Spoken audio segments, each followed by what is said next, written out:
Hi hello friends, ಎಲ್ಲರಿಗೂ ನಮಸ್ಕಾರ. Welcome to multi star Abhishek YouTube channel. So ನೀವು ನೋಡ್ತಾ ಇರ್ಬೋದು, ಇವತ್ತು ನಮ್ಮ ಬಳ್ಳಾರಿ ಸೈಡಲ್ಲಿ ತುಂಬ ಸ್ಪೆಷಲ್ ಆಗಿರುವಂತಹ ಮಜ್ಜಿಗೆ ಮೆಣಸಿನ್ಕಾಯಿ ಇದಾಗಿದೆ. ಸೊ ಫ್ರೆಂಡ್ಸ್, ನಮ್ಮ ಅಜ್ಜಿ ಮಾಡಿರುವಂತಹ ಮಜ್ಜಿಗೆ ಮೆಣಸಿನ್ಕಾಯಿ ಹೇಗೆ ಮಾಡೋದು ಅಂತ ತೋರಿಸ್ಕೊಡ್ತೀನಿ. ಹಾಗಾಗಿ ಕೊನೆವರೆಗೂ ಈ ವಿಡಿಯೋವನ್ನು ಮಿಸ್ ಮಾಡದೆ ನೋಡಿ. ಮೊದಲನೇದಾಗಿ ನಾವು ಸ್ವಲ್ಪ ಎಳೆ ಮೆಣಸಿನ್ಕಾಯಿಯನ್ನು ತಗೋಬೇಕು. ಎಳೆ ಮೆಣಸಿನ್ಕಾಯಿ ಅದನ್ನ ನಾವು ಮಧ್ಯದಲ್ಲಿ ಚೀರ್ಕೋಬೇಕು. ಅಂದ್ರೆ ಮಧ್ಯದಲ್ಲಿ ಅದನ್ನ ಲೈನ್ ಆಗಿ ಕಟ್ ಮಾಡ್ಕೋಬೇಕು. ಅದಾದ ತಕ್ಷಣ ಒಂದು ಸ್ವಲ್ಪ ಮಜ್ಜಿಗೆ, ಜೀರಿಗೆ ಪುಡಿ, ಉಪ್ಪು ಹಾಗೂ ಲೆಮನ್. ಫ್ರೆಂಡ್ಸ್, ಇದೆಲ್ಲ ಮಜ್ಜಿಗೆ ಮೆಣಸಿನ್ಕಾಯಿಗೆ ಬೇಕಾಗಿರುವಂತಹ ಸಾಮಗ್ರಿಗಳು. ನೋಡಿ, ಈ ಥರ ಚೀರ್ಕೋಬೇಕು. ಸ್ವಲ್ಪ ಚೀರಬೇಕು. ಇದನ್ನ ಎಲ್ಲ ನಾವು ಕಟ್ ಮಾಡ್ಕೊಂಡ್ಮೇಲೆ ಮಧ್ಯದಲ್ಲಿ ಇದಕ್ಕೆ ನಾವು ಜೀರಿಗೆ ಪುಡಿ ಹಾಗೂ ಉಪ್ಪನ್ನು ತೆಗೆದಿಟ್ಕೊಂಡಿರ್ತೀವಲ್ಲ, ಅದನ್ನು ನಾವು ಸ್ವಲ್ಪ ತುಂಬಬೇಕು.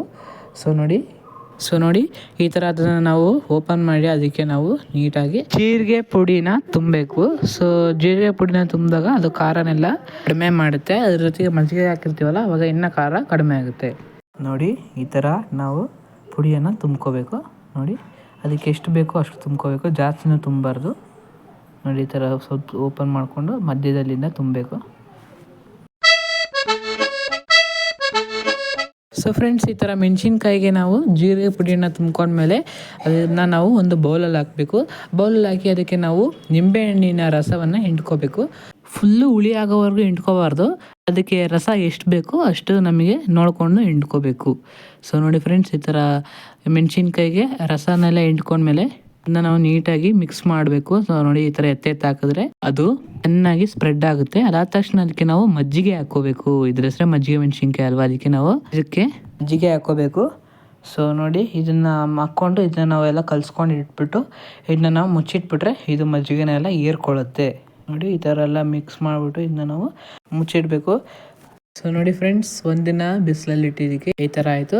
ಇದೇ ಥರ ನಾವು 4-5 ಡೇಸು ಬೆಳಗ್ಗೆ ಬಿಸಿಲಲ್ಲಿಟ್ಟು ರಾತ್ರಿ ಅದೇ ಮಜ್ಜಿಗೆಯಲ್ಲಿ ಇದನ್ನು ನಾವು ಮಜ್ಜಿಗೆ ಯಾಕೆ ಹಾಕ್ಬೇಕಪ್ಪ ಅಂತಂದರೆ ಆ ಮೆಣಸಿನ್ಕಾಯಿಲಿರೋ ಖಾರನೆಲ್ಲ ಹೀರ್ಕೊಳ್ಳೋಕ್ಕೆ ಈ ಥರ ನಾವು ಅದಕ್ಕೆ ಮಜ್ಜಿಗೆನ ಹಾಕಿ ಇಡಬೇಕು. ಫ್ರೆಂಡ್ಸ್, ಮೊದಲನೇ ದಿನ ಬಿಸಿಲಲ್ಲಿ ಇಟ್ಟಾಗ ಈ ಥರ ಕಾಣುತ್ತೆ. ಅದೇ ನಾವು ಇದೇ ಥರ 4-5 ಡೇಸ್ ಇದನ್ನು ಕಂಟಿನ್ಯೂ ಪ್ರೋಸೆಸ್ ಮಾಡಿದ್ರೆ ಈ ಥರ ಮೆಣಸಿನ್ಕಾಯಿಗಳು ಆಗ್ತವೆ.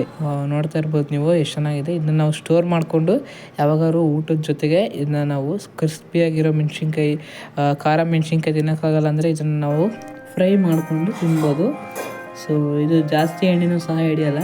ಕಡಿಮೆ ಎಣ್ಣೆಯಲ್ಲಿ ಇದನ್ನು ನಾವು ಫ್ರೈ ಮಾಡಿಕೊಂಡು ತಿನ್ಬೋದು.